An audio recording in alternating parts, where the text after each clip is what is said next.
Siempre que se habla del origen del universo y del origen de la vida y del hombre, queda en muchas personas un resquemor que finalmente se expresa con una pregunta al final de la charla.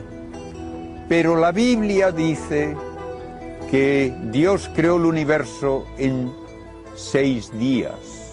Entonces, ¿cómo se puede hablar, siendo católico y siendo creyente, cómo se puede hablar de millones de años y de miles de millones de años y de todas esas cosas que dice la ciencia? Primeramente, lo más importante que hay que tener en cuenta es que la Biblia no nos enseña ciencia. Para eso tenemos que hacer nosotros el trabajo. Como decía ya San Agustín, la Biblia no nos dice cómo van los cielos, sino cómo se va al cielo, que es más importante para nosotros. Pues bien, ni le puedo pedir a la Biblia que me enseñe ciencia, ni le puedo pedir a la ciencia que me enseñe teología. Son dos maneras parciales de conocer, pero no abarcan todo. El segundo punto es que la Biblia se escribió para enseñar ideas de valor teológico a gente que no tenía ninguna base científica. Hablarles de microbios hace 5.000 años a los nómadas de allá de Palestina sería como hablar en chino a un español. Hablarles de todo esto de las fuerzas de la materia, absurdo. De átomos, pero ¿qué es eso? De modo que no debemos buscar en la Biblia lo que no hay y que no sería comprensible para aquellos a quienes se dirigía la Biblia. Entonces, ¿qué se nos dice en el Génesis? Se nos dice de una manera muy hermosa lo que era importante para la gente de aquel entorno y de aquel tiempo, que todo cuanto hay de bueno y de orden en el universo viene de Dios y que todo está dirigido al bien del hombre, porque el universo está hecho para nosotros, para que nosotros podamos conocer a Dios y finalmente participar también de su vida y de su felicidad. Y lo dice con una parábola muy bonita. La parábola, que no se dice en ningún sitio que sea parábola, pero que se ve en el desarrollo, es cómo un padre prepara una casa para sus hijos. Y la Biblia nos dice cómo Dios prepara el universo para que sea la casa del ser humano, que va a ser imagen viviente de Dios. Y siendo imagen viviente merece el nombre de hijo.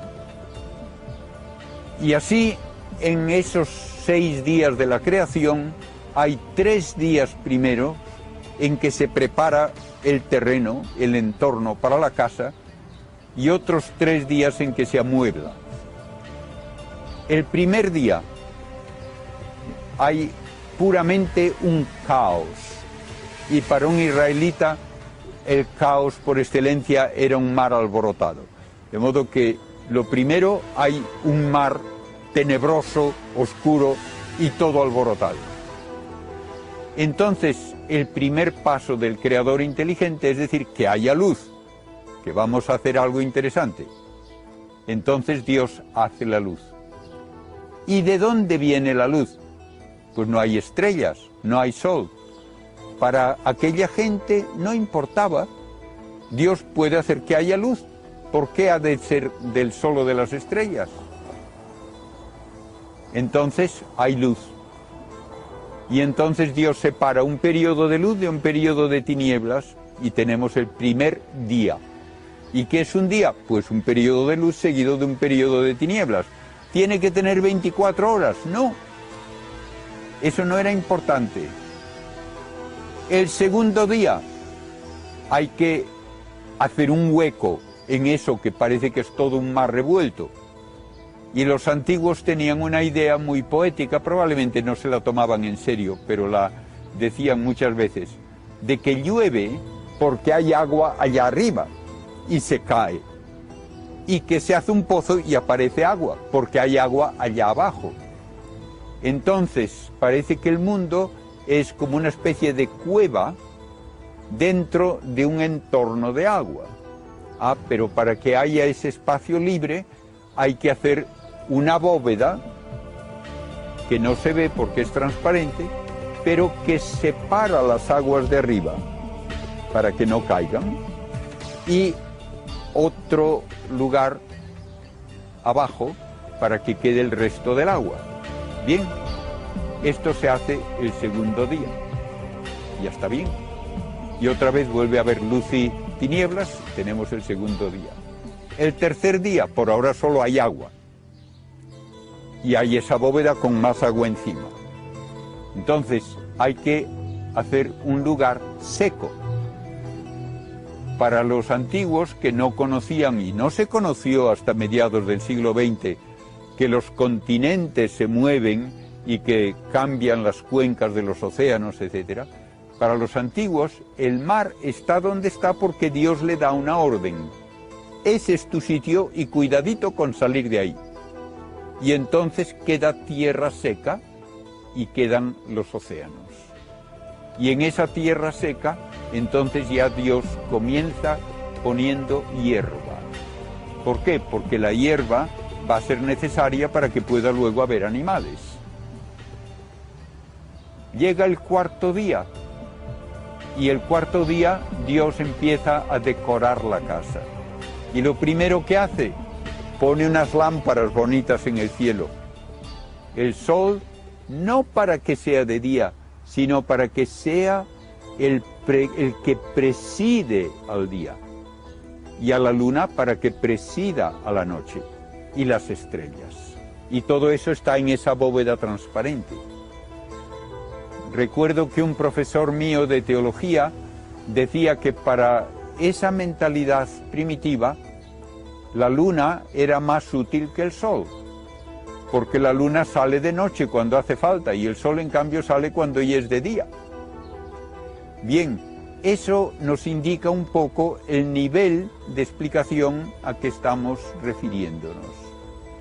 ¿Y las estrellas y el sol y la luna, qué importancia tienen? Pues era importante para los israelitas el darse cuenta de que no era verdad que las estrellas y los astros fuesen dioses, que no era verdad que dirigían los destinos humanos, que toda la astrología es puro cuento, que los astros son servidores de Dios y servidores del hombre, y sirven para que haya estaciones y para marcar un calendario con fiestas religiosas y que pueda haber orden en la vida.